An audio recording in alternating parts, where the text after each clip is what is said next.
Hello everyone. दोस्तों UP triple S सी के द्वारा जितने भी 2026 में एग्ज़ाम कंडक्ट कराए जाने वाले हैं उसमें जो एक बड़ा ही कॉमन पार्ट आपको सिलेबस में दे रखा है वो है आपका पार्ट सेकंड यानी भाग दो अगर देखा जाए तो बेसिकली ये कंप्यूटर से संबंधित है और इसमें आपको ऑलमोस्ट 15 सवाल देखने को मिलेंगे। तो ये एक one of the most important topic में से एक है। तो इसी सीरीज़ में यानी कंप्यूटर के इसी सीरीज़ में जो PYQs का सीरीज़ मैं स्टार्ट किया हूँ, यानी जो ये सीरीज़ मैंने स्टार्ट किया है इसमें आपको ज़्यादातर जितने भी सवाल आपको देखने को मिलेंगे वो basically UP triple S C में जितने भी PYQs आए हुए हैं उस पर्टिकुलर टॉपिक से उन्हीं को सॉल्व करने की हम लोग ये सीरीज स्टार्ट किए हैं। ओके, तो इसी सीरीज में आज जो ये लेक्चर है आपका ये लेक्चर नंबर 3 हो जाएगा आज।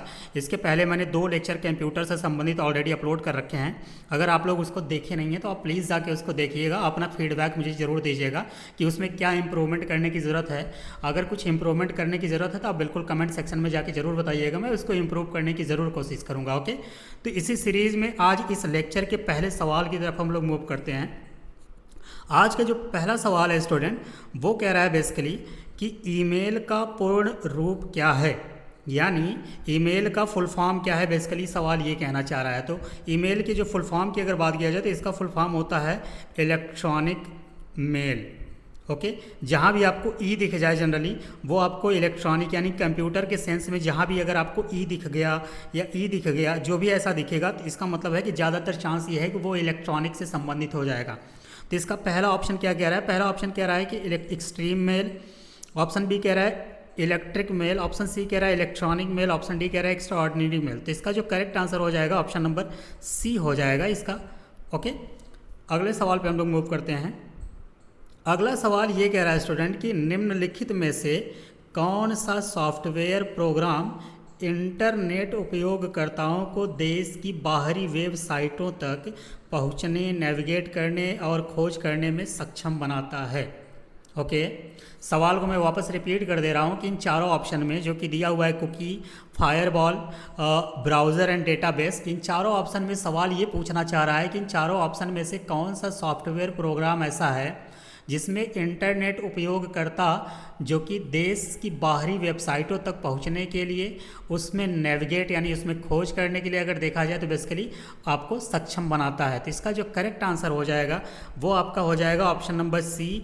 ब्राउज़र जो होता है, ब्राउज़र एक सॉफ्टवेयर प्रोग्राम है जिसका उपयोग वर्ल्ड वाइड वेब यानी कहने का मतलब है कि WWW, जिसे टिम बर्नर्स ली साहब ने 1989 में खोजा था और वो जनता के पास 1991 तक ये पहुंचा था। कौन? World wide web. ओके, तो ब्राउज़र अगर देखा जाए तो बेसिकली यह एक तरीके का सॉफ्टवेयर प्रोग्राम है। क्या है ये? एक तरीके का ये सॉफ्टवेयर प्रोग्राम है। ओके, सॉफ्टवेयर प्रोग्राम है और जिसका उपयोग www पर उपलब्ध जानकारी की खोज करने, उन्हें पुनः प्राप्त करने के लिए और नेविगेट करने के लिए किया जाता है। ओके, ये पॉइंट आप ध्यान रखिएगा। अगर आपसे कभी ये इनकेस ये सवाल पूछ दे कि पहला लोकप्रिय वेब ब्राउज़र कौन सा था, आपका आंसर हो जाएगा मोजेक। मोजेक जो है वो इस दुनिया का सबसे पहला जो फेवरेट वेब ब्राउज़र बनाया गया था। इसका करेक्ट आंसर आपका ऑप्शन नंबर सी हो जाएगा। अगले सवाल की तरफ हम लोग मूव करते हैं। अगला सवाल कह रहा है स्टूडेंट कि मॉडेम की गति की गणना निम्न में से किस दर से की जाती है? पहला ऑप्शन कह रहा है GPS global positioning system, option B कह रहा है कि BPS यानी बिट्स पर सेकंड। तो बिट्स पर सेकंड ही आपका करेक्ट आंसर हो जाएगा। इसका जो फुल फॉर्म हो जाएगा वो आपका हो जाएगा बिट्स पर सेकंड। ओके, तो आपका करेक्ट आंसर जो बनेगा वो आपका बन जाएगा ऑप्शन नंबर बी। अगले सवाल पे हम लोग मूव करते हैं। अगला सवाल कह रहा है कि वर्ल्ड वाइड वेब, जो अभी मैंने आपको एक सवाल पहले बताया, वर्ल्ड वाइड वेब के आविष्कारक हैं। तो पहला ऑप्शन कह रहा है कि Tim Berners Lee, option B कह रहा है टिम कुक, ऑप्शन सी कह रहा है मार्क जुकरबर्ग, ऑप्शन डी कह रहा है बिल गेट्स। बिल गेट्स की अगर बात किया जाए तो ये माइक्रोसॉफ्ट के संस्थापक हैं। मार्क जुकरबर्ग की बात किया जाए तो ये फेसबुक हो गया, इंस्टाग्राम हो गया, व्हाट्सएप हो गया, इन सभी को मिला के एक टर्म दिया जाता है मेटा। तो इस समय ये मेटा के को फाउंडर कह लीजिए या फाउंडर हैं। ओके, तो ये मेटा के मतलब फाउंडर हैं। और टिम कुक की अगर बात किया जाए तो करंट टाइम में एप्पल के ये CEO हैं। ओके, तो एक ही ऑप्शन बच रहा है आपका, ऑप्शन नंबर ए जो है टिम बर्नर्स ली साहब जो हैं ये वर्ल्ड वाइड वेब यानी जिसे हम लोग अगर कहें शॉर्टकट में तो www की खोज किए थे। ओके, तो करेक्ट आंसर आपका हो जाएगा ऑप्शन नंबर ए।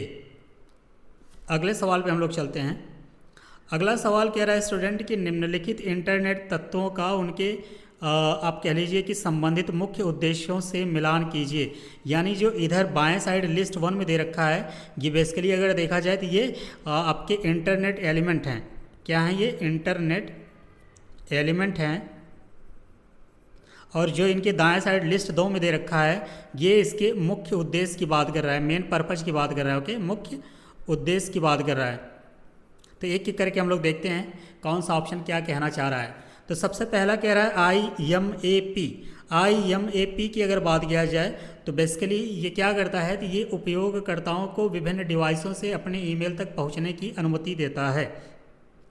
यानी इसका जो करेक्ट आंसर हो जाएगा, पहले का मिलान जो हो जाएगा, ए को अगर ए से ही मिलाया जाए तो ये इसका यही हो जाएगा, उपयोगकर्ताओं को विभिन्न डिवाइसों से अपने ईमेल तक पहुंचने की अनुमति देता है। कौन? IMAP। ओके, इसके बाद अगर हम लोग देखें दूसरा वाला क्या है? Web server. वेब सर्वर की अगर बात किया जाए तो वेब सर्वर क्या करता है, ये वेबसाइटों और अन्य वेबसाइट या अन्य वेब सेवाओं को संग्रहित और प्रबंधित करने के लिए उपयोग किया जाता है। यानी वेबसाइटों और अन्य वेब सेवाओं को संग्रहित और प्रबंधित करने के लिए उपयोग किया जाता है। इसका मतलब यह है कि ये भी मैच कर रहा है बी से। ओके, केबल मॉडेम की अगर बात किया जाए, केबल मॉडेम क्या करता है, ये एक तरीके का हार्डवेयर उपकरण है जो इंटरनेट का उपयोग करने की अनुमति देता है। तो यह एक हार्डवेयर है, यानी सी को अगर हम डी से मैच करा दें तो आपका करेक्ट आंसर आ जाएगा। एक का ए से मैच कराया गया है, बी का बी से, सी का डी से। ऑप्शन नंबर सी इसका करेक्ट आंसर हो जाएगा। और खोज इंजन यानी सर्च इंजन की अगर हम लोग बात करें तो सर्च इंजन बेसिकली एक तरीके का सॉफ्टवेयर होता है या सेवा होता है, बेसिकली सर्विस होता है, जो वेब पेज ढूंढने या उन्हें पुनः प्राप्त करने में सहायक होता है। जैसे मोजिला फायरफॉक्स हो गया, ये सब क्या है, ये सर्च इंजन की बात करता है। ओके, इस पॉइंट को ध्यान रखिएगा। इसका करेक्ट आंसर हो जाएगा ऑप्शन नंबर सी। ओके, अगले सवाल पे हम लोग मूव करते हैं। अगला सवाल कह रहा है स्टूडेंट की कॉलेज कैंपस बिल्डिंग। आप अगर कहीं भी पढ़ाई किए होंगे, किसी यूनिवर्सिटी में पढ़ाई किए होंगे या कर रहे होंगे, कॉलेज हो गया या यूनिवर्सिटी हो गया, तो वहाँ पे आपको वाईफाई जैसे नुमा एक स्ट्रक्चर मिलता है जिससे आप लोग वाईफाई का उपयोग करते हैं। तो कॉलेज कैंपस बिल्डिंग में अगर देखा जाए तो वो किस तरीके का एग्जाम्पल है? ऑप्शन नंबर ए कह रहा है लैन, ऑप्शन नंबर बी कह रहा है मैन, ऑप्शन सी कह रहा है टैन, ऑप्शन डी कह रहा है वैन। ओके, तो इसका जो करेक्ट आंसर हो जाएगा लैन हो जाएगा, क्योंकि लैन का जो फुल फॉर्म होता है वो आपका होता है local area network. Local area network की बात करता है लैन। लोकल नाम से ही आपको दिख रहा होगा कि ये लोकल लेवल पे काम करने वाला है। ओके, क्या है? नेटवर्क है, यानी इंटरनेट का एक जाल है, माया जाल है बेसिकली, जो लोगों का टाइम बर्बाद करता है। ओके, मैं मजाक की बात कर रहा हूँ बट ये बहुत इंपॉर्टेंट चीज़ है कि लैन जो होता है इसका फुल फॉर्म जो है वो लोकल एरिया नेटवर्क होता है। ये कंप्यूटर नेटवर्क का एक प्रकार होता है जो एक सीमित यानी लिमिटेड भौगोलिक क्षेत्र यानी जोग्राफिकल जो एरिया है, जैसे एग्जांपल के तौर पे कोई एक घर हो गया या कॉलेज कैंपस बिल्डिंग हो गई या कोई स्कूल के अंदर डिवाइसेस, जैसे एग्जांपल के तौर पे कंप्यूटर हो गया, प्रिंटर हो गया, इन सबको आपस में जोड़ने का काम करता है। कौन करता है? तो लैन करता है, यानी लोकल एरिया नेटवर्क करता है। यही आपका करेक्ट आंसर हो जाएगा। वैन की अगर बात किया जाए तो ये वाइड एरिया नेटवर्क की बात करता है, जो कि काफ़ी ब्रॉड एरिया में, जैसे 1000 किलोमीटर हो गया, 100 किलोमीटर से 1000 किलोमीटर की जो रेंज होती है उनको भी ये कवर कर जाता है। ओके, मैन की बात किया जाए तो मैन होता है मेट्रोपॉलिटन एरिया नेटवर्क की बात करता है। तो अगर आप एक सीरीज को ऑर्डर में मतलब बढ़ने से घटने के क्रम में अगर ऑर्डर आप सजाने की कोशिश करें तो सबसे पहले आपका लैन आ जाएगा क्योंकि सबसे बेसिक पे होता है। इसके बाद आपका मैन आ जाएगा क्योंकि ये मेट्रोपॉलिटन एरिया पे काम करता है। इसके बाद आपका वैन आ जाएगा क्योंकि ये वाइड एरिया पे काम करता है। ओके, तो कभी आपसे ये सवाल पूछे कि इनमें से कौन सा मीडियम या बीच वाला है, तो आपका मैन हो जाएगा मेट्रोपॉलिटन एरिया, यानी इससे कम वाले को लैन बोला जाता है और इससे ज़्यादा वाले को वैन बोला जाता है। ओके, तो करेक्ट आंसर आपका हो जाएगा ऑप्शन नंबर ए। अगले सवाल पे हम लोग चल रहे हैं। अगला सवाल कह रहा है कि निम्नलिखित में से कौन सा मोबाइल डिवाइस से कंपैटिबल टीवी या मॉनिटर पर सीमलेस स्क्रीन शेयरिंग को सक्षम बनाता है?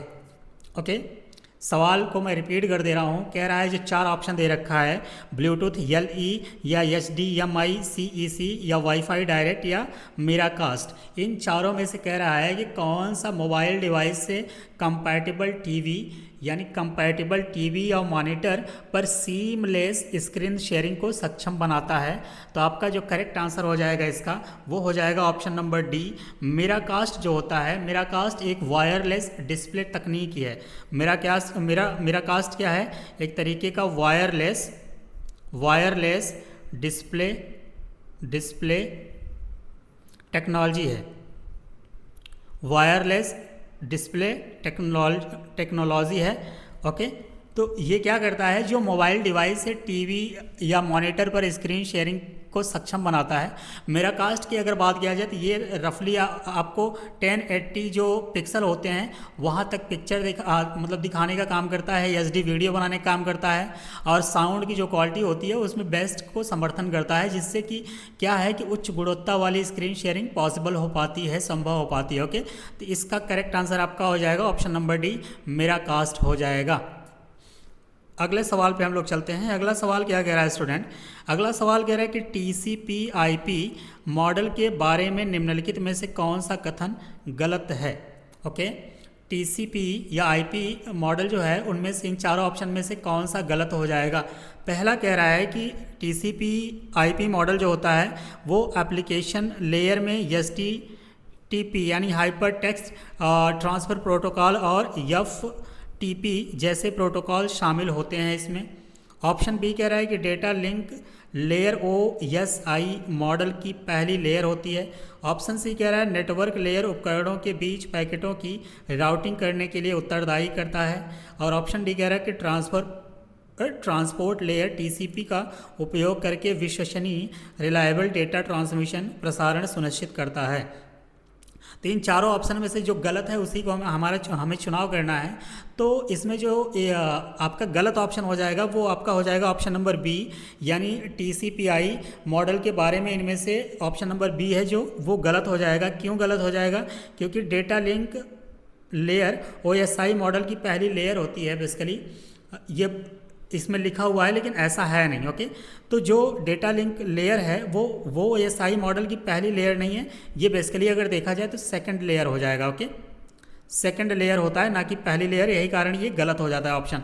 तो इसका जो पहली लेयर होगा वो कौन सा होगा? तो पहली लेयर जो होता है वो होता है आपका physical layer. Okay, physical layer जो होता है वो पहली लेयर होता है, लेकिन जो डेटा लिंक लेयर होता है OSI मॉडल का वो बेसिकली आपका लास्ट सेकंड लेयर होता है, माफ़ कीजिएगा, वो सेकंड लेयर होता है। ये पॉइंट आप ध्यान रखिएगा।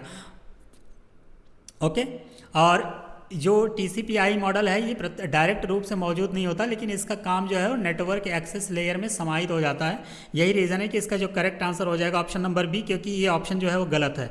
बाकी जो पहला ऑप्शन कह रहा है कि एप्लीकेशन लेयर में HTTP और FTP जैसे प्रोटोकॉल शामिल होते हैं, तो बिल्कुल ये स्टेटमेंट आपका सही है। ऑप्शन सी कह रहा है कि नेटवर्क लेयर उपकरणों के बीच पैकेटों की राउटिंग करने के लिए उत्तरदायी करती है, ये बात भी बिल्कुल सही है। ऑप्शन डी कह रहा है कि ट्रांसपोर्ट लेयर TCP का उपयोग करके विश्वसनीय डेटा ट्रांसमिशन सुनिश्चित करता है, ये बात भी बिल्कुल सही है। ओके, तो ऑप्शन नंबर 20 का करेक्ट आंसर हो जाएगा, क्योंकि यही जो ऑप्शन है इसका ये गलत ऑप्शन हो जाएगा। अगले सवाल पे चलते हैं। अगला सवाल क्या कह रहा है कि निम्नलिखित वेब प्रौद्योगिकियों को उनके विवरण के साथ सुमेलित कीजिए।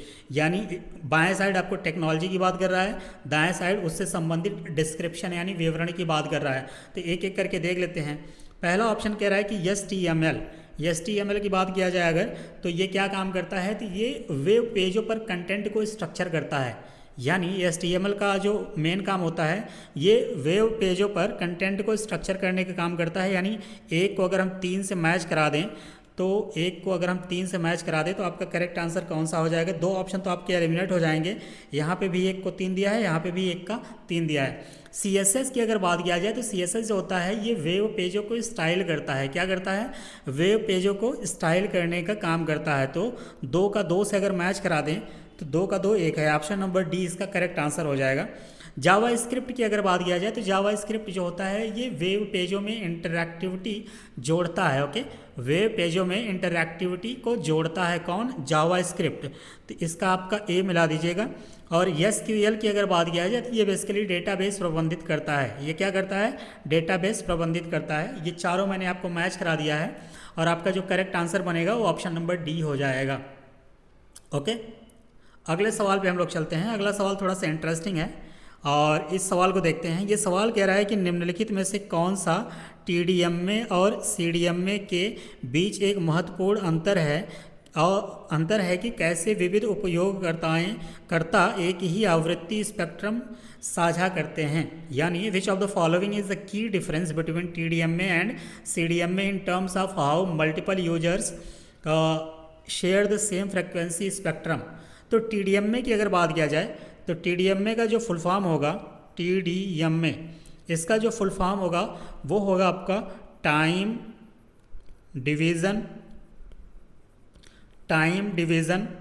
Multiple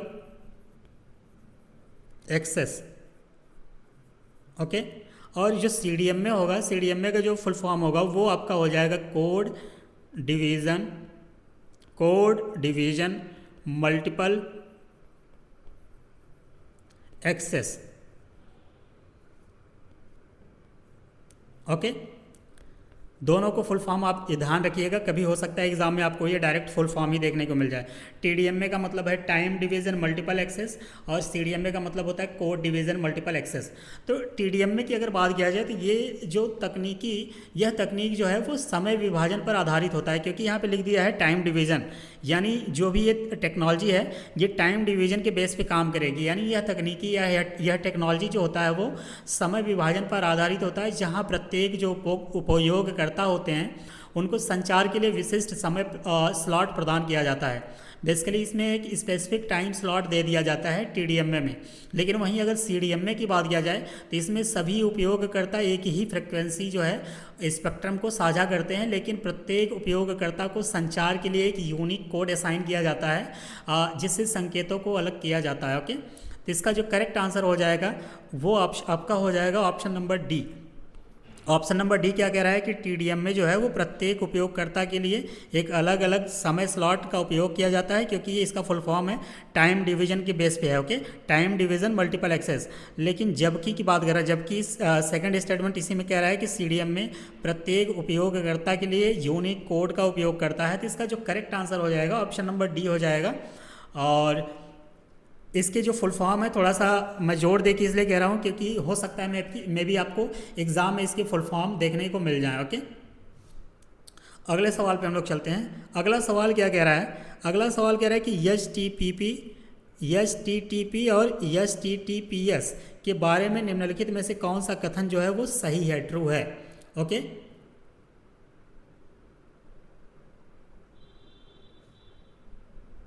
just a minute please. Okay, तो ठीक है यही सवाल है। ओके, तो सवाल पूछ रहा है कि HTTP और HTTPS के बारे में इनमें से कौन सा कथन सही है। पहला ऑप्शन कह रहा है कि HTTPS जो है वो क्लाइंट और सर्वर के बीच आदान प्रदान किए गए डेटा को एनक्रिप्ट करता है। दूसरा स्टेटमेंट कह रहा है कि HTTP जो है वो HTTPS की तुलना में कम सुरक्षित इंस्क्रिप्शन प्रदान करता है। ऑप्शन स्टेटमेंट 3 कह रहा है कि HTTPS जो है वो SSL TLS प्रोटोकॉल का उपयोग करता है। और स्टेटमेंट 4 जो कह रहा है कि HTTP और HTTPS को बिना जोखिम के एक दूसरे के स्थान पर उपयोग किया जा सकता है। तो सबसे पहले HTTP मैं इतनी बार बोल रखा हूँ कि आप इरिटेट हो रहे होंगे, तो सबसे पहले इसके फुल फॉर्म को जान लीजिए कि HTTPS का मतलब क्या होता है। इसका मतलब फुल फॉर्म होगा वो होगा आपका हाइपर टेक्स्ट ट्रांसफ़र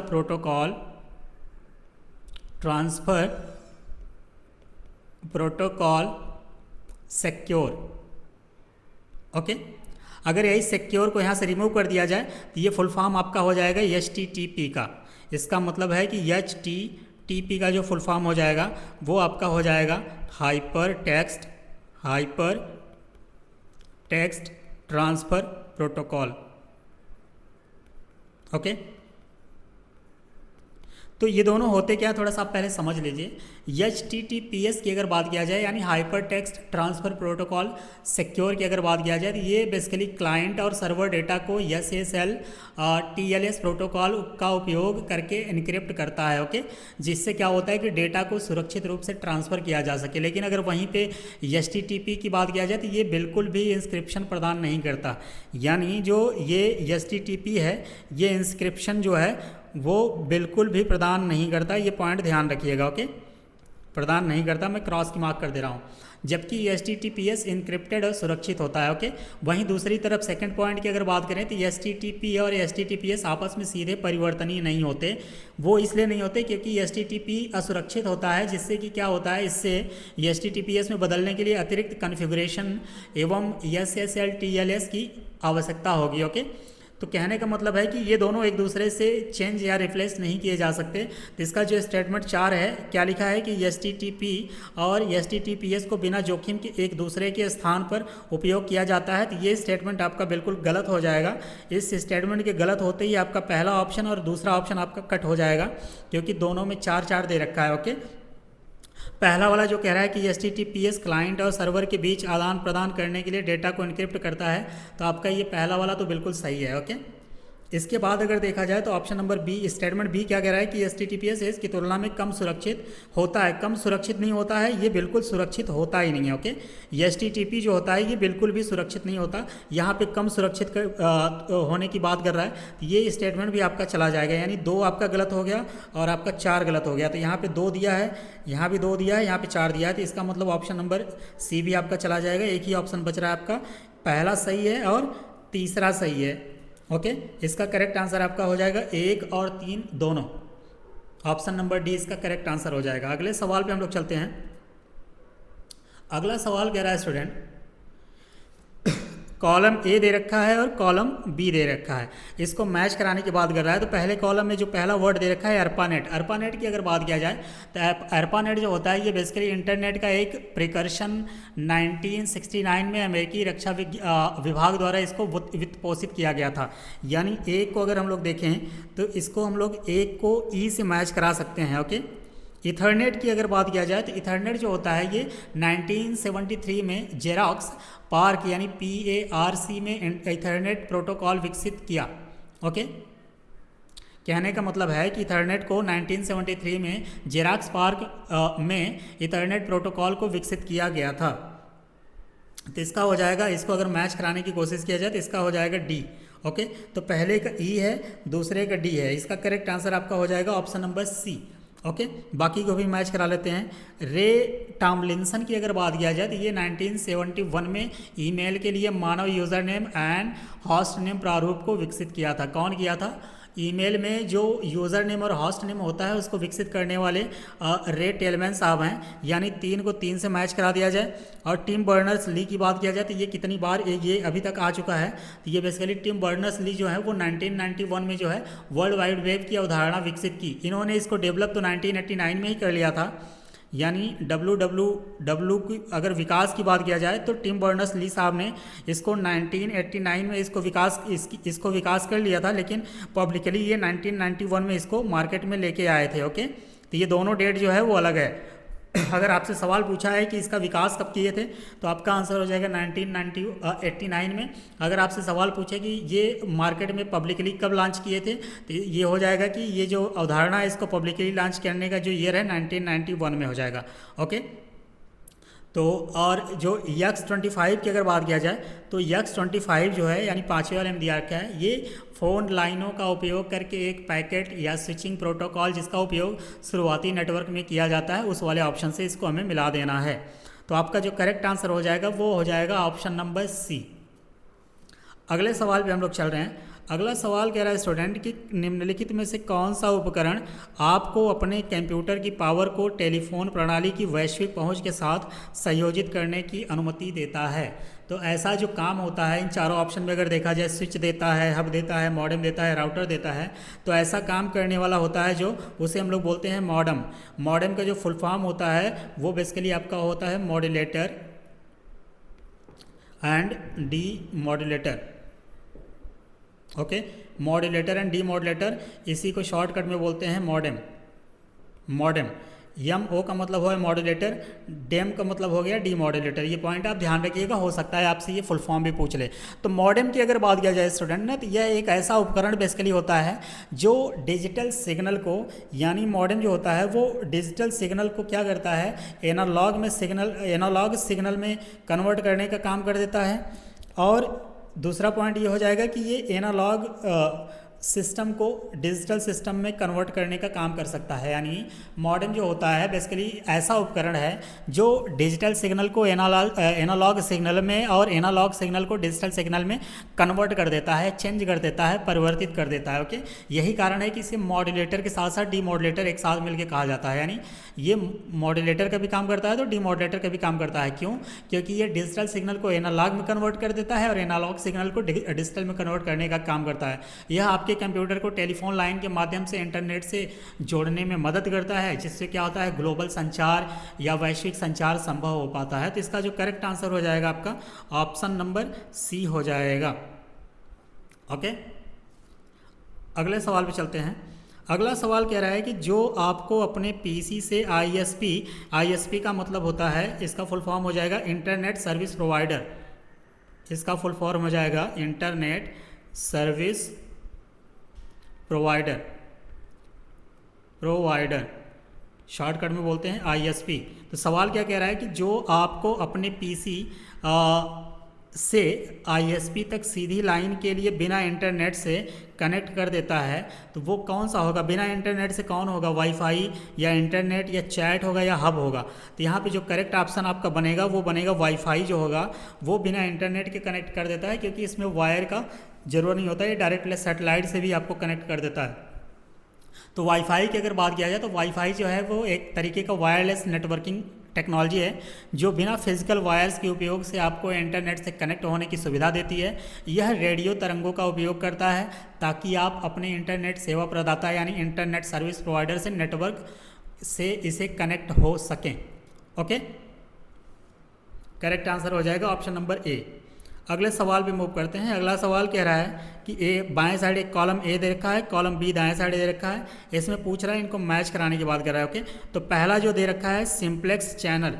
सिंप्लेक्स अगर चैनल की बात किया जाए तो सिंप्लेक्स चैनल जो होता है वो केवल एक डायरेक्शन में सिग्नल को भेजता है। सिंप्लेक्स चैनल की बात किया जाए तो ये वन डायरेक्शन में ही सिग्नल को भेजता है। ये पॉइंट ध्यान रखिएगा। कभी कभी हो सकता है ये सिर्फ एक वर्ड देके आपको सवाल पूछ ले कि सिंप्लेक्स चैनल का काम क्या होता है, 4 ऑप्शन दे देगा तो आप उसे आइडेंटिफाई करने की कैटेगरी कंडीशन में रहें। ओके, तो सिंप्लेक्स चैनल जो होता है वो सिर्फ और सिर्फ एक डायरेक्शन में सिग्नल को भेजता है। यानी इसका मतलब है कि इसको अगर हम ई से मैच करा दें, एक को ई से मैच करा दें तो आपका ऑप्शन नंबर बी चला जाएगा। हाफ डुप्लेक्स की बात कर लेते हैं। हाफ डुप्लेक्स जो होता है ये वॉकी टॉकी की तरह एक बार में एक डायरेक्शन में सिग्नल को भेजता है। हाफ डुप्लेक्स जो होता है एक बार में एक ही डायरेक्शन में सिग्नल भेजता है। एग्जाम्पल के तौर पे जैसे होता है आपका वॉकी टॉकी। क्या होता है? Walkie talkie. ओके, जो ज़्यादातर आप देख रहे होंगे जो पुलिस लेके इसको घूमते हैं ना, बेसिकली वो वॉकी टाकी ही होता है। उसमें क्या होता है कि एक बार में या तो आप ही बोलेंगे या तो आप ही सुनेंगे। ये नहीं है कि दोनों बात एक बार हो जाए। ओके, तो आप बोलेंगे तो सामने वाला सुनेगा, सामने वाला बोलेगा तो सिर्फ आप सुनेंगे, ऐसा होता है। यानी एक बार में एक ही सिग्नल को, एक बार में एक ही दिशा में सिग्नल को भेजा जा सकता है। ओके, इसके बाद अगर हम लोग बात करें फुल डुप्लेक्स चैनल की, तो फुल डुप्लेक्स चैनल जो होता है वो दोनों दिशा में एक साथ सिग्नल भेजता है। अगर एग्जांपल के तौर पे देखा जाए तो ये मोबाइल फ़ोन इसमें हो सकता है, क्योंकि दोनों दिशाओं में अगर सिग्नल एक साथ भेजा जाए, आप बात करेंगे सामने वाला भी बात करता है। ऐसा नहीं है कि आप बात करेंगे तो सामने वाला रुक जाएगा, जैसे कि वॉकी टाकी के केस में होता है। तो फुल डुप्लेक्स में क्या होता है कि दोनों दिशाओं में एक साथ सिग्नल को भेजा जाता है।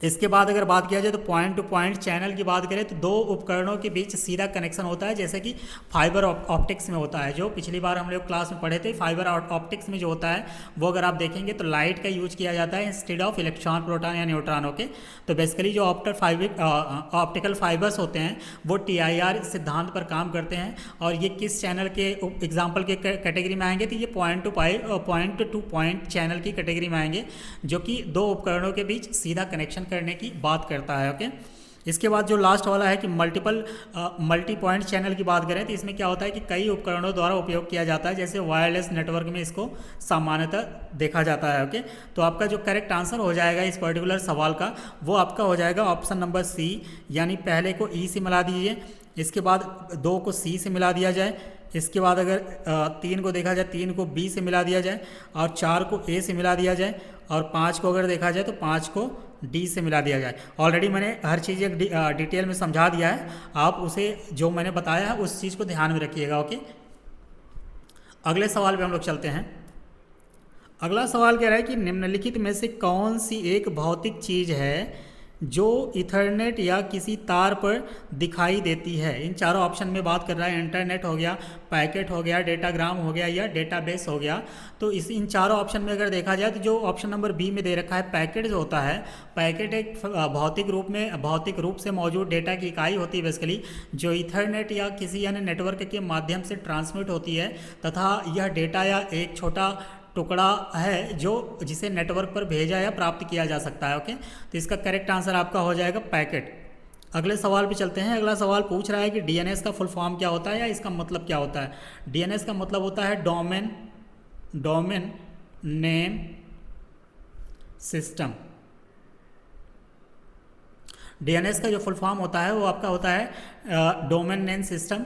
जब आप किसी वेबसाइट का यूआरएल होता है जो वो ब्राउज़र में टाइप करते हैं तो डीएनएस उस डोमेन नाम को उसके संबंधित आईपी एड्रेस में बदलता है ताकि आप जो आपका डिवाइस है वो वेबसाइट के सर्वर से कनेक्ट हो सके। तो डीएनएस का फुल फॉर्म क्या हो जाएगा, डोमेन नेम सिस्टम, यानी इसका करेक्ट आंसर आपका ऑप्शन नंबर डी हो जाएगा।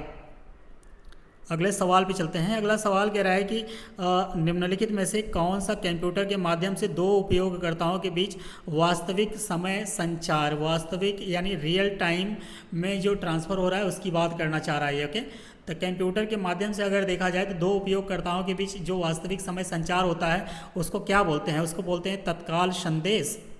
तत्काल संदेश उसे बोलते हैं। हिंदी में अगर इंग्लिश की बात किया जाए तो इसे लाइव चैट की बात करते हैं, लाइव चैट। ओके, क्योंकि यानी ये रियल टाइम में पहुंचा रहा है, आपको भी पहुंचा रहा है और सामने वाले को भी पहुंचा रहा है। आप कुछ बोल रहे हैं तो उसके पास तुरंत चला जा रहा है, वो कुछ बोल रहा है तो आपके पास तुरंत चला आ रहा है। तो इसे बोलते हैं क्या, रियल टाइम में लाइव चैट की बात कर रहा है। ओके, और इसमें दोनों उपयोगकर्ताओं को एक ही समय में संदेश भेज या प्राप्त कर सकते हैं जिससे कि उन्हें एक दूसरे के साथ बातचीत करने की सुविधा मिल सके। एग्जाम्पल के तौर पे अगर हम लोग जैसे देखें, जैसे व्हाट्सएप हो गया, टेलीग्राम हो गया, मैसेंजर हो गया, ये सब क्या है एक तरीके के, ये आपको देखेंगे तो ये आपके एक तरीके के वास्तविक समय संचार के माध्यम है। तो इसका जो करेक्ट आंसर हो जाएगा आपका, पहला ऑप्शन कह रहा है हब की बात कर रहा है, ऑप्शन 2 गेटवे की बात कर रहा है, ऑप्शन सी इंटरनेट की बात कर रहा है, ऑप्शन डी जो है वो चैट की बात कर रहा है। तो इसका करेक्ट आंसर आपका ऑप्शन नंबर डी हो जाएगा, चैट। ओके, अगले सवाल पे हम लोग चलते हैं। अगला सवाल कह रहा है कि डेटा ट्रांसमिशन के लिए OSI मॉडल लेयर जो है, OSI मॉडल यानी OSI का पहले फुल फॉर्म जान लीजिए। OSI का मतलब होता है ओपन सिस्टम्स इंटरकनेक्शन।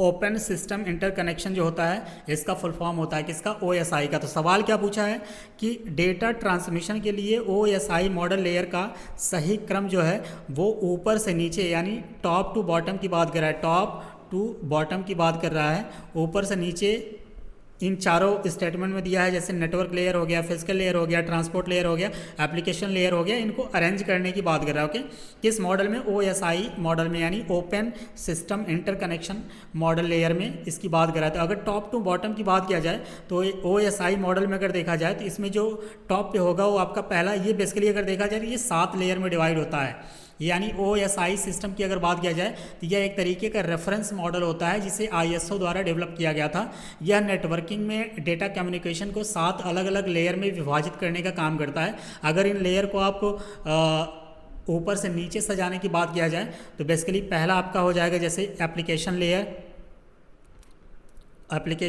लेयर की बात कर लीजिए। आपका दूसरा जो लेयर हो जाएगा वो आपका हो जाएगा प्रेजेंटेशन लेयर। तीसरा जो हो जाएगा आपका हो जाएगा सेशन लेयर। चौथा जो हो जाएगा वो आपका हो जाएगा ट्रांसपोर्ट लेयर, पांचवा जो हो जाएगा आपका हो जाएगा नेटवर्क लेयर,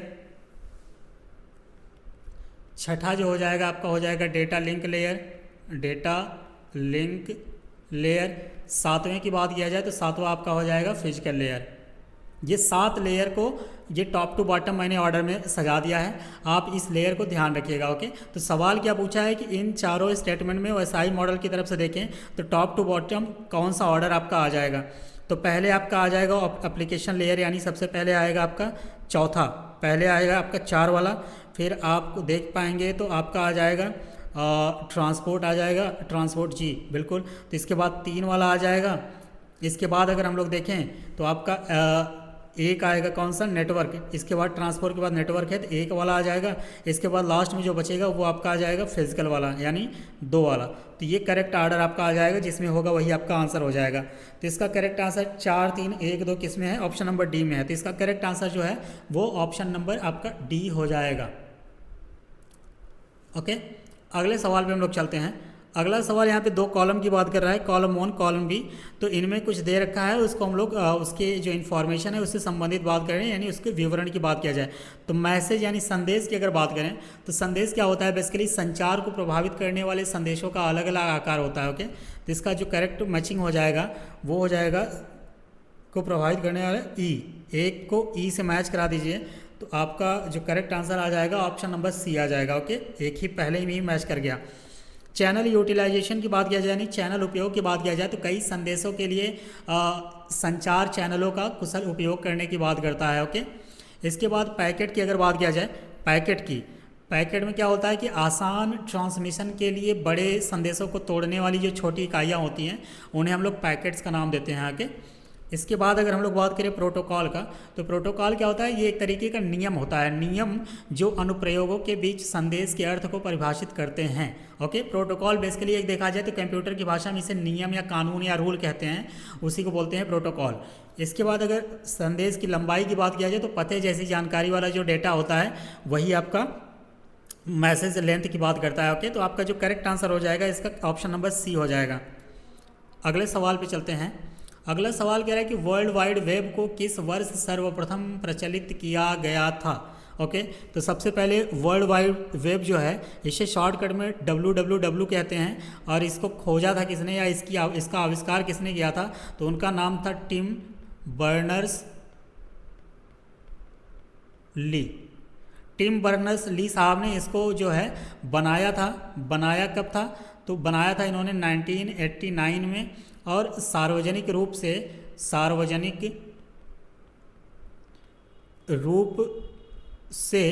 इसे प्रस्तुत कब किया गया था, तो ये 1991 में इसको प्रस्तुत किया था। तो करेक्ट आंसर इसका क्या हो जाएगा, सर्व प्रचलित, यानी सार्वजनिक रूप से इसे प्रचलित कब किया गया था वही पूछ रहा है। तो 1991 जिस ऑप्शन में होगा वही हो जाएगा, ऑप्शन नंबर बी इसका करेक्ट आंसर हो जाएगा।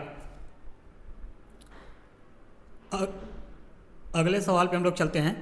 अगला सवाल कह रहा है कि इन computer network what is the functions of a subnet mask. Okay, computer network में जो सबनेट मास्क होता है उसका क्या काम होता है। तो कंप्यूटर नेटवर्क में सबनेट मास्क की अगर बात किया जाए तो सबनेट मास्क जो होता है ये 32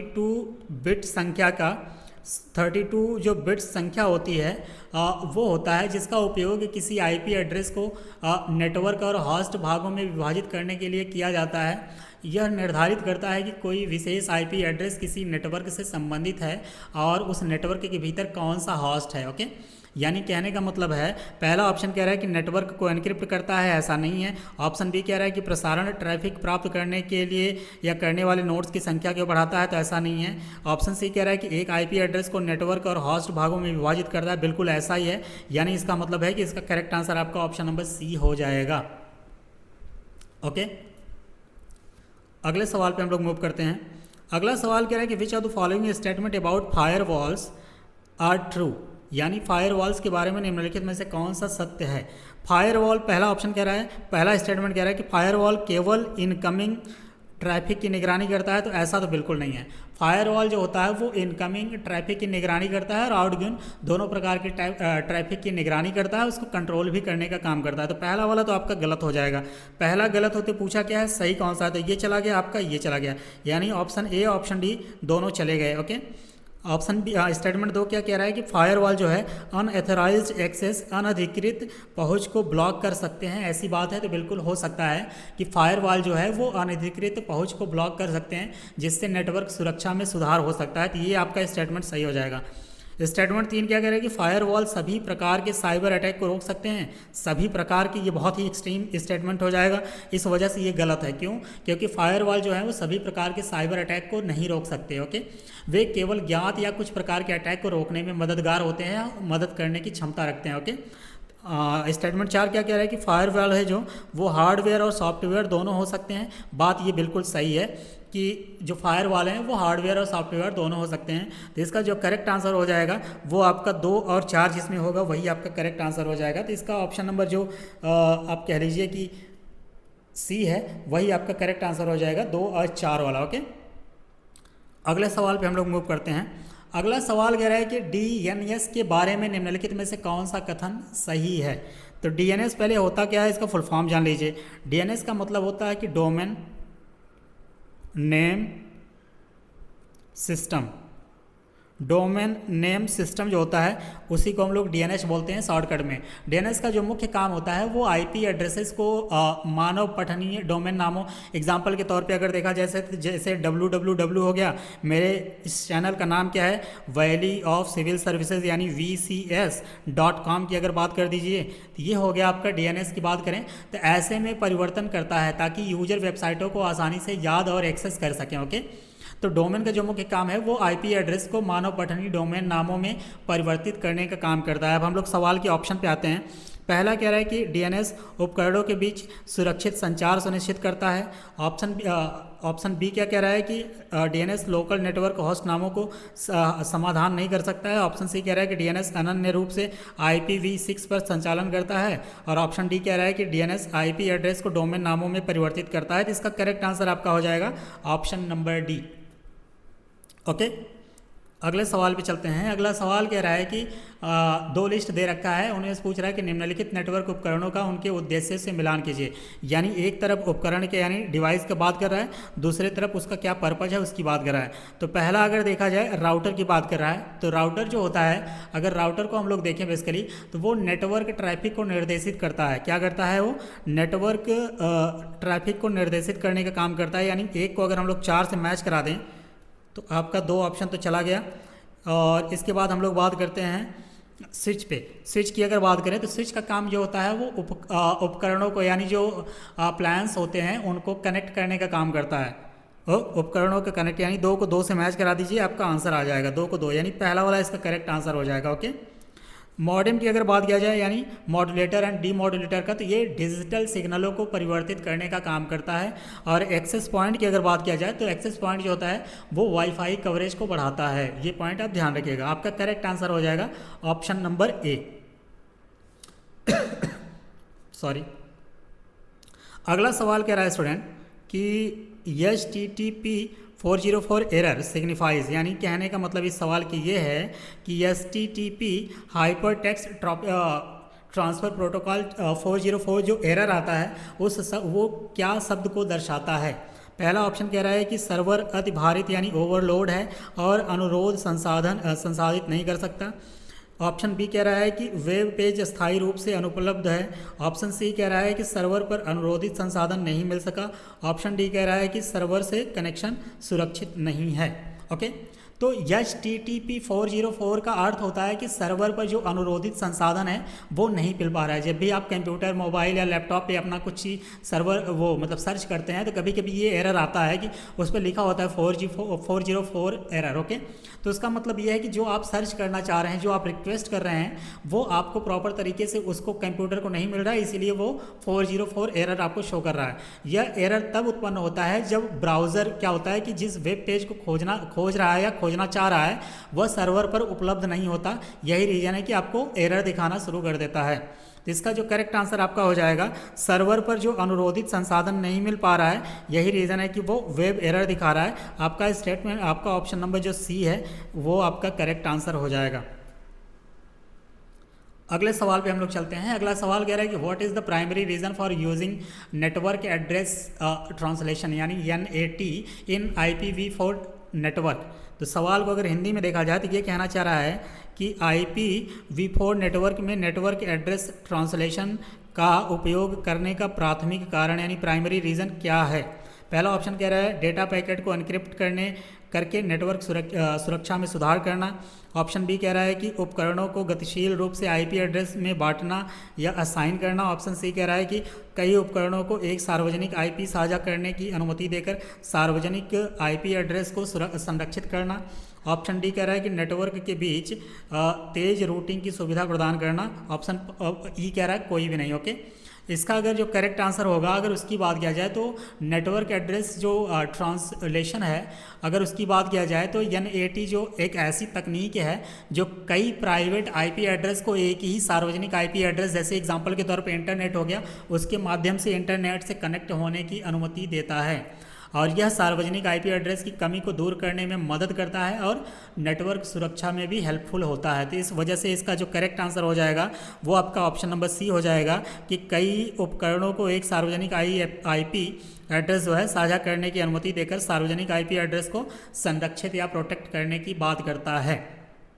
इसका जो करेक्ट आंसर हो जाएगा ऑप्शन नंबर सी हो जाएगा। अगले सवाल पे हम लोग चलते हैं।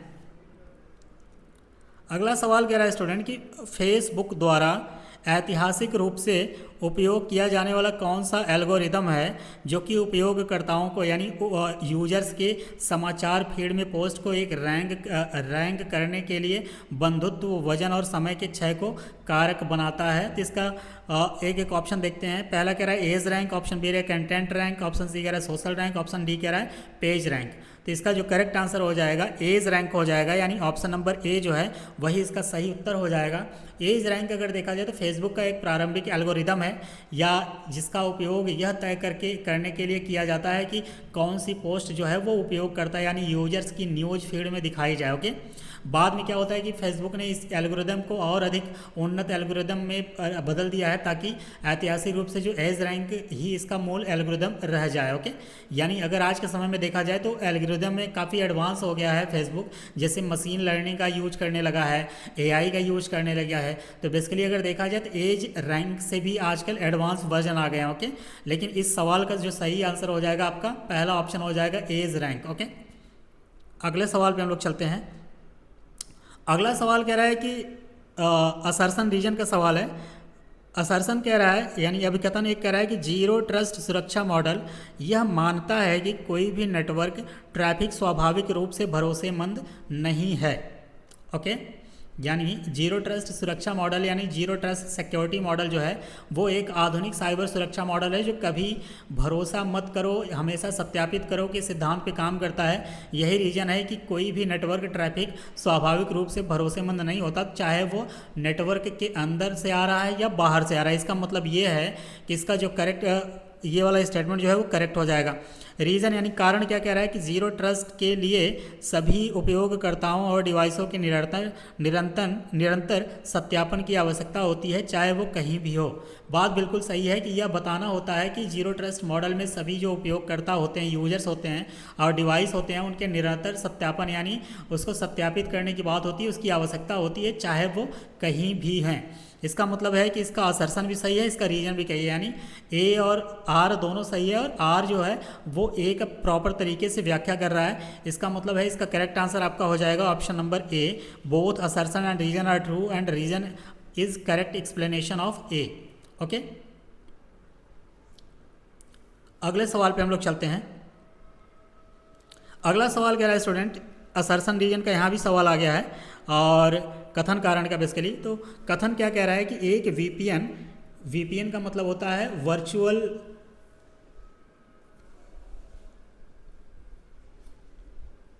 VPN।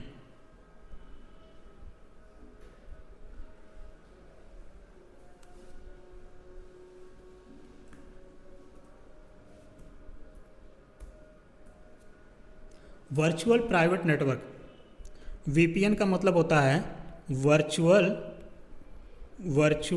Private network.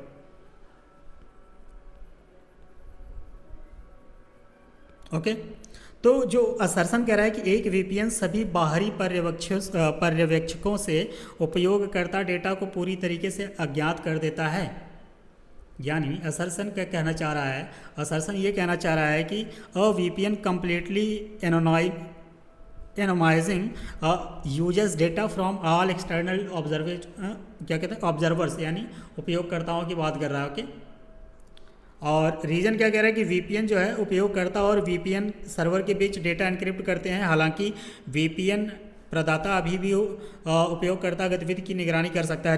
रीजन तो बिल्कुल सही है। असर्सन क्या कह रहा है, एक वीपीएन सभी बाहरी पर्यवेक्षकों से उपयोगकर्ता डेटा को पूरी तरीके से अज्ञात कर सकता है। नहीं, पूरी तरीके से तो नहीं कर सकता, क्योंकि वीपीएन देखा जाए अगर तो सभी बाहरी पर्यवेक्षक से उपयोगकर्ता डेटा को पूरी तरीके से अज्ञात कर देगा, ऐसी बात तो नहीं है। क्योंकि वीपीएन क्या करता है, उपयोगकर्ताओं की गतिविधियों को केवल एनक्रिप्ट करता है, लेकिन वो पूरी तरीके से अज्ञात यानी एनोनिमस नहीं बनाता। यानी वो पूरी तरीके से उसे अज्ञात तो नहीं कर पाता, लेकिन उसे वो इनक्रिप्ट करने का काम करता है, सिर्फ और सिर्फ इनक्रिप्ट कर देता है। ओके, तो जो असर्सन है वो तो गलत है, लेकिन रीजन जो है वो बिल्कुल सही है। यानी कहने का मतलब रीजन क्या कह रहा है कि वीपीएन प्रदाता जो है, यानी वीपीएन प्रोवाइडर जो होता है, वो उपयोगकर्ताओं की जो गतिविधियां होती हैं उसको देख सकता है। और कुछ मामलों में ये बाहरी एजेंसियां जैसे गवर्नमेंट हो गया, अगर वीपीएन प्रदाता से डेटा मांगती है तो वो वीपीएन जो प्रोवाइडर होते हैं गवर्नमेंट को वो डेटा दे देते हैं। जैसे कोई इंसान कुछ वीपीएन लगा के चोरी कर लिया, ऑनलाइन शॉपिंग कर लिया, ये सब चीज़ों को आइडेंटिफाई करने के लिए वो जो गवर्नमेंट होती है वीपीएन प्रोवाइडर से बात करती है और उससे डेटा मांगने की कोशिश करती है, और वीपीएन प्रोवाइडर उस डेटा को गवर्नमेंट को प्रोवाइड भी करता है। ओके, यानी ए आपका गलत है और आर सही है। तो पहला ऑप्शन क्या कह रहा है, अभिकथन ए गलत है लेकिन आर सही है, तो इसका करेक्ट आंसर आपका ऑप्शन नंबर ए ही हो जाएगा। ओके, अगले सवाल पे हम लोग चलते हैं। अगला सवाल कह रहा है कि इंटरनेट पर प्रत्येक कंप्यूटर को आमतौर पर क्या कहा जाता है। अगर इंटरनेट पे देखा जाए तो बेसिकली जो प्रत्येक कंप्यूटर होता है उसको क्या कहा जाता है, तो वो होस्ट कहा जाता है। यानी इसका जो करेक्ट आंसर हो जाएगा ऑप्शन नंबर ए हो जाएगा। इंटरनेट पर प्रत्येक कंप्यूटर को आमतौर पे होस्ट कहा जाता है। क्यों? क्योंकि होस्ट एक ऐसा कंप्यूटर जो इंटरनेट से जुड़ा होता है और सेवाएं प्रदान करता है। यह नेटवर्क पर मौजूद किसी भी उपकरण को संदर्भित करता है जो एक विशिष्ट आईपी एड्रेस रखता है और डेटा संचार में भाग लेता है। ओके, तो इसका करेक्ट आंसर आपका हो जाएगा ऑप्शन नंबर ए। अगले सवाल पे चलते हैं। अगला सवाल कह रहा है कि दिशा निर्देश नेविगेट करने के लिए किस ऐप का उपयोग किया जाता है। हमें लग रहा है कि इससे ज़्यादा एग्जामिनर इससे इजी सवाल नहीं बना सकता। ओके, क्योंकि अगर आप देखेंगे तो ये बेसिकली इतना इजी सवाल है, आप लोग हर अपने मोबाइल में यूज़ करते रहते हैं। ओके, तो पहला ऑप्शन कह रहा है मैप्स, ऑप्शन बी कह रहा है कैलेंडर, ऑप्शन सी कह रहा है फोटोज़, ऑप्शन डी कह रहा है कैमरा। तो आप बताइए कि दिशा निर्देश जो नेविगेट आप करते हैं, कहीं डायरेक्शन देखना होता है, डिस्टेंस देखना होता है, कोई लोकेशन को नेविगेट करने की बात किया जाए तो आप क्या यूज़ करते हैं, तो आप बेसिकली मैप का यूज़ करते हैं। यानी मैप्स जो होता है उसका उपयोग करके नेविगेशन और स्थान खोजने के लिए किया जाता है। यह बेसिकली अगर देखा जाए तो जीपीएस जो टेक्नोलॉजी होती है उसकी सहायता से जो यूजर्स होते हैं वो एक स्थान से दूसरे स्थान तक पहुंचने का मार्ग दिखाता है। वो कौन सा काम करता है, मैप करता है। ओके, तो इसका जो करेक्ट आंसर हो जाएगा आपका ऑप्शन नंबर ए हो जाएगा। अगले सवाल पे चलते हैं। ये कह रहा है कि which type of computers are consider internet host. इनमें से कौन सा है जो इंटरनेट होस्ट की, यानी किस प्रकार के कंप्यूटर को इंटरनेट होस्ट माना जाता है। पहला कह रहा है केबल सर्वर, ऑप्शन बी कह रहा है cable main framework computer, option C कह रहा है कि main framework computer, mini computer और पर्सनल कंप्यूटर, ऑप्शन डी कह रहा है कि केवल पर्सनल कंप्यूटर, ऑप्शन पांचवा कह रहा है कोई नहीं। ओके, तो इंटरनेट होस्ट एक डिवाइस है जो सीधे इंटरनेट से जुड़ा होता है और इसका एक यूनिक एड्रेस होता है। ओके, ऐसे कंप्यूटर इंटरनेट पर अन्य डिवाइसेस से कम्युनिकेट या कम्युनिकेशन कर सकते हैं। इसमें मेन फ्रेम कंप्यूटर हो सकता है शामिल, या मिनी कंप्यूटर हो सकता है, या पर्सनल कंप्यूटर सभी शामिल हो सकते हैं यदि वे इंटरनेट से जुड़े हैं। तो इसका जो करेक्ट आंसर हो जाएगा वो आपका ऑप्शन नंबर सी हो जाएगा कि मेन फ्रेम कंप्यूटर हो गया, mini computer and personal computer जो होता है वो इंटरनेट होस्ट के रूप में माना जाता है। Correct answer option number C हो जाएगा। अगले सवाल पे हम लोग मूव करते हैं। अगला सवाल कह रहा है कि निम्नलिखित में से कौन सा प्रारूप ईमेल भेजने का प्रारूप है। पहला कह रहा है ASCII, ऑप्शन बी कह रहा है कि plain text only, option C कह रहा है circuit switch voice, option D कह रहा है हाइपर टेक्स्ट मार्कअप लैंग्वेज यानी HTML। अगर HTML की बात किया जाए तो इसका उपयोग जो है वो फॉर्मेटेड ईमेल भेजने के लिए किया जाता है, तो यही आपका करेक्ट आंसर भी हो जाएगा, जिसमें क्या होता है टेक्स्ट को कलर करने का या इमेज फॉन्ट स्टाइल आदि के साथ प्रस्तुत किया जाता है। पहला ऑप्शन ये जो कह रहा है ASCII और प्लेन टेक्स्ट ओनली, ये दोनों क्या करते हैं, ये केवल सादा या बिना फॉर्मेट के टेक्स्ट के लिए होते हैं। ओके, टेक्स्ट के लिए होते हैं, लेकिन जो हाइपर HTML है वो बेसिकली फॉर्मेटेड ईमेल भेजने के लिए प्रस्तुत किया जाता है, या इसका मुख्य काम वही होता है। तो सवाल क्या पूछा है, निम्नलिखित में से कौन सा प्रारूपित ईमेल भेजने का प्रारूप है, तो आपका ऑप्शन नंबर डी हो जाएगा HTML hyper text markup languages. Okay, अगले सवाल पे चलते हैं। अगला सवाल कह रहा है कि what is the path MTU का मतलब यहाँ पे दिया हुआ है मैक्सिमम ट्रांसमिशन यूनिट, यानी पाथ MTU की बात कर रहा है वो क्या है। तो पाथ MTU की अगर बात किया जाए तो जो ये एक तरीके का नेटवर्क पथ या स्रोत से गंतव्य तक सबसे छोटा MTU होता है, यानी कहने का मतलब है पाथ MTU जो है एक नेटवर्क पथ पर या पाथ पे सबसे छोटा MTU होता है, जिसे बिना फ्रैगमेंटेशन के प्रसारित किया जा सकता है, यानी इसकी साइज जो होती है सबसे छोटी होती है, इसे और भी ज़्यादा फ्रैगमेंट यानी तोड़ नहीं जा, इसे और छोटा नहीं किया जा सकता। ओके, यह नेटवर्क के सभी सेगमेंट जैसे राउटर हो गया, लिंक आदि के MTU में अगर देखा जाए तो सबसे न्यूनतम होता है। तो पहला ऑप्शन क्या कह रहा है, सभी पथों के लिए आवश्यक सबसे छोटा पैकेट आकार होगा, या ऑप्शन बी कह रहा है कि सबसे बड़ा पैकेट आकार जिससे एकल नेटवर्क सेगमेंट प्रसारित किया जाता है, सबसे बड़ा दिया है तो ये तो नहीं होगा। ऑप्शन सी कह रहा है कि गंतव्य के पथ के साथ सबसे छोटा अधिकतम पैकेट आकार, ये बिल्कुल सही है, यही आपका करेक्ट आंसर भी हो जाएगा। ऑप्शन नंबर इसका सी हो जाएगा। पाथ MTU क्या है, the smallest maximum packet size, यहाँ पे मैं इसको हाईलाइट कर दे रहा हूँ ताकि आपको आसानी समझ आए। The smallest maximum packet size along the path to a destination, यानी गंतव्य के पथ के साथ सबसे छोटा अधिकतम पैकेट आकार। ओके, करेक्ट आंसर हो गया ऑप्शन नंबर सी। अगला सवाल क्या कह रहा है, अगला सवाल कह रहा है कि होस्ट कंप्यूटर नाम के अंतिम दो भागों को सामूहिक रूप से क्या कहा जाता है। होस्ट कंप्यूटर नाम का मतलब, जैसे एग्जांपल के तौर पे अगर मैं आपको बताऊं, जैसे हॉट हो गया .example.com, अगर इन तीनों में देखा जाए तो इसको होस्ट को बोलते हैं, ये होस्ट नेम हो जाएगा, होस्ट नेम। और इन example.com को अगर देखा जाए तो इसे बोलते हैं डोमेन नेम। क्या बोलते हैं, डोमेन नेम। तो सवाल क्या पूछा है, सवाल ये पूछा है कि होस्ट कंप्यूटर नाम के अंतिम दो भागों को सामूहिक रूप से क्या कहा जाता है, तो उसे बोलते हैं डोमेन नेम। ओके, तो इसका जो करेक्ट आंसर हो जाएगा आपका ऑप्शन नंबर ए हो जाएगा, डोमेन। ओके, अगले सवाल पे चलते हैं। अगला सवाल कह रहा है कि सर्च इंजन की मूल क्षमता क्या है, यानी what is the basic capability of a search engine. Search engine की अगर बात किया जाए दोस्त, तो यह एक ऐसा टूल है जो यूजर को इंटरनेट या किसी कंप्यूटर सिस्टम पर स्टोर इंफॉर्मेशन में से वांछित ट्रांसपोर्टेशन या ट्रांसफॉर्मेशन खोजने में मदद करता है। सर्च इंजन का जो मुख्य काम होता है वो इंटरनेट पे उपलब्ध विशाल जानकारी में से यूजर के क्वेरी के अनुसार सबसे उपयुक्त और प्रासंगिक परिणाम सर्च करके प्रस्तुत करना होता है। एग्जाम्पल के तौर पे अगर मैं बताऊं तो जैसे आप मोबाइल में अपना देखना चाह रहे होंगे कि UPSSC एग्ज़ाम 2026 में लेखपाल का सिलेबस, तो जो ये सर्च इंजन होता है वो डायरेक्टली आपको जो लेखपाल का सिलेबस जो होगा वो SSC जो प्रोवाइड किया होगा वहाँ तक उस साइट पे पहुँचा देता है। यही इसका जो मूल क्षमता होता है, यही इसका जो है मेन कैपेबिलिटी होती है, बेसिक कैपेबिलिटी होती है। तो सर्च इंजन का जो मेन कैपेबिलिटी यही होती है कि वो आपको जहां आप खोजना चाह रहे हैं, जो चीज़ खोजना चाह रहे हैं, आपको वहां पे पहुंचा दे।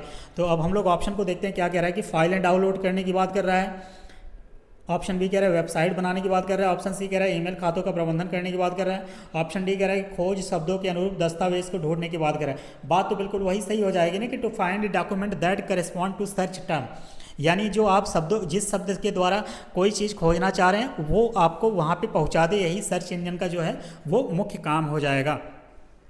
अगले सवाल पे चलते हैं। अगला सवाल कह रहा है कि 3G 4G एंड 5G की मोबाइल प्रौद्योगिकी श्रृंखला में जो G है उसका क्या अर्थ होता है। पहला कह रहा है गैप, ऑप्शन बी कह रहा है गीगाबाइट, ऑप्शन सी कह रहा है गेटवे और ऑप्शन डी कह रहा है जनरेशन।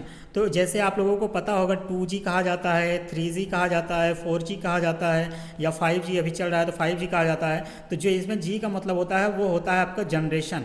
ये इजी सवालों में आता है और इसको आप गलत बिल्कुल नहीं कीजिएगा, नहीं तो पाप लगेगा आपको, क्योंकि ये हर एक बच्चा कर जाएगा। आप अगर गलत किए तो आपको एक सवाल के साथ साथ 0.25 और जाएगा, तो 1.25 का नुकसान हो जाएगा। ओके, बहुत इजी सवाल है, इसको आप ध्यान रखिएगा कि जो भी जी वर्ड होता है वो जनरेशन को इंडिकेट करता है। तो इसका जो करेक्ट आंसर हो जाएगा आपका ऑप्शन नंबर डी हो जाएगा, जनरेशन। ओके, तो ये स्टूडेंट आपका जो दूसरा वाला टॉपिक था इंटरनेट और वर्ल्ड वाइड वेब से संबंधित, उसका जो है आज ये टॉपिक यहीं कंप्लीट हो गया। अब हम लोग किसी नए टॉपिक को पिक करेंगे और ये जितना भी टोटल इसमें 80 PYQs आए हुए थे, तो मुझे उम्मीद है कि मैं अपने बेस्ट पॉसिबल वे में समझाया हूँ। अगर आपको इन वीडियोज़ में समझने में कोई दिक्कत आ रही है या मेरे समझाने में कोई प्रॉब्लम है आपको, तो आप बिल्कुल कमेंट में जाके मुझे ज़रूर सजेस्ट कीजिएगा कि सर ये थोड़ा सा मुझे समझ नहीं आ रहा, थोड़ा सा आप इस तरीके से उसको समझाने की कोशिश कीजिए। तो मैं आपको अपने बेस्ट पॉसिबल वे से समझाने की कोशिश करूँगा, लेकिन आप मुझे अपना प्रॉब्लम ज़रूर बताइएगा अगर आपको इस वीडियो में दिक्कत हो रही है। अगर नहीं दिक्कत हो रही है तो कोई बात ही नहीं है, बाकी अगर दिक्कत हो रहा है तो बिल्कुल आप मुझे आगाह ज़रूर कीजिएगा कमेंट बॉक्स में। ओके, तो आज का ये लेक्चर यहीं पे समाप्त होता है। मिलते हैं किसी नए टॉपिक की PYQs के साथ अगले लेक्चर में। ओके, तब तक के लिए आप सभी लोग यहाँ तक बने रहे, इसके लिए बहुत बहुत धन्यवाद।